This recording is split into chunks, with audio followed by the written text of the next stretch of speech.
Bonjour à tous, bienvenue pour ce nouvel épisode de Business Open Your Mind. Donc aujourd'hui, on va discuter d'un sujet qui touche à peu près toutes les startups et tous les entrepreneurs et qui est les premières discussions avec des investisseurs et les recherches de fonds.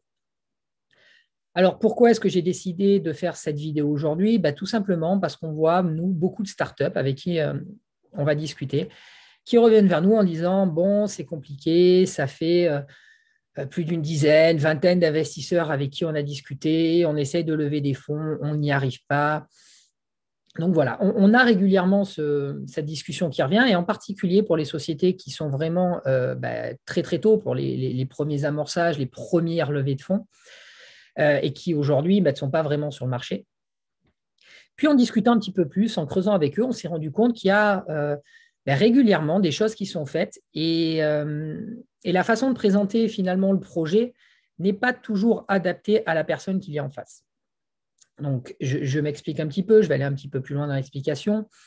On se rend compte que ces personnes qui, à la base, sont souvent soit des ingénieurs, soit des gens qui ont conçu une technologie, qui ont mis en place une innovation, créé une innovation, un projet, un produit innovant, vont, lors des présentations, énormément appuyer cet aspect technologique. L'avantage technologique, notre technologie est totalement innovante, révolutionnaire et ainsi de suite, mais omettre complètement ou passer vraiment de façon très succincte sur la partie commerciale.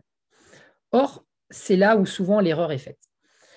Un investisseur, c'est quelqu'un qui va venir, qui va injecter de l'argent dans votre société et qui, en contrepartie, va vouloir prendre une partie de la société, récupérer à minima sa mise et, si possible, faire du bénéfice au final. Donc, il faut le convaincre que le risque d'investir dans votre société n'est pas totalement insurmontable.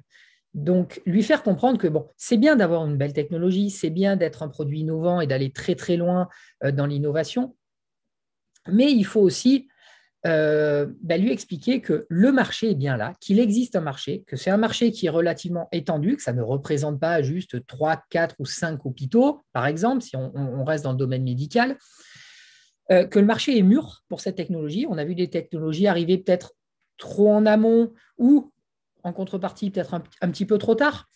Et donc, finalement, de ne pas réussir à pénétrer suffisamment le marché pour que ce soit rentable.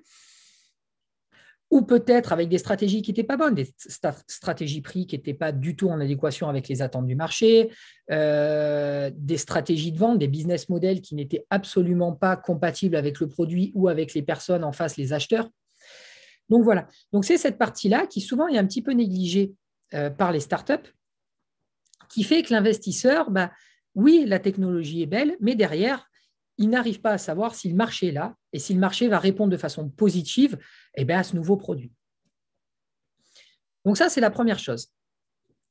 Il faut faire attention à cette partie-là. Il faut donc bien expliquer qu'on a quand même analysé le marché, on a vérifié que le business model colle aux attentes du marché, que la stratégie prix, pareil, est en adéquation et que finalement, il y a peu de risques à investir dans la société parce qu'on sait où on va, on sait quel est le marché, on sait quelle part du marché on va prendre, on sait finalement dans les 3, 4, 5 prochaines années, qu'est-ce qu'on va avoir comme retour sur investissement.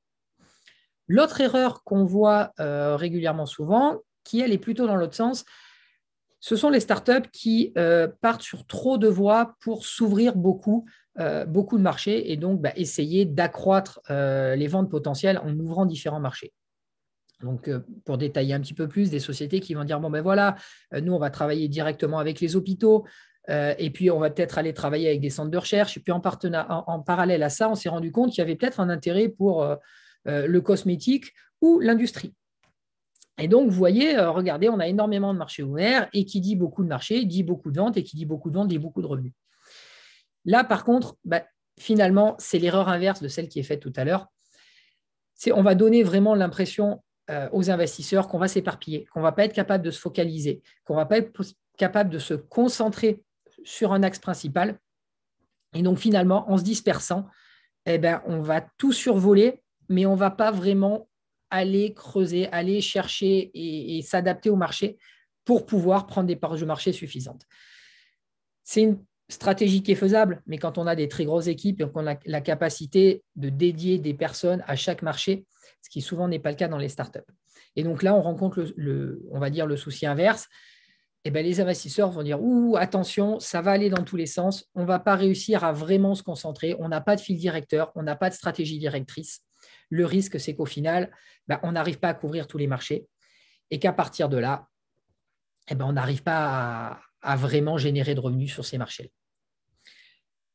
Voilà, c'est vraiment les deux points qu'on voit aujourd'hui. Les choses qui, pour nous, souvent sont peut-être un petit manque dans la présentation que vont faire les startups de leurs produits, de leur société auprès des investisseurs et qui peuvent donner l'impression que le risque est trop grand pour l'investisseur qui ne va pas vouloir s'engager.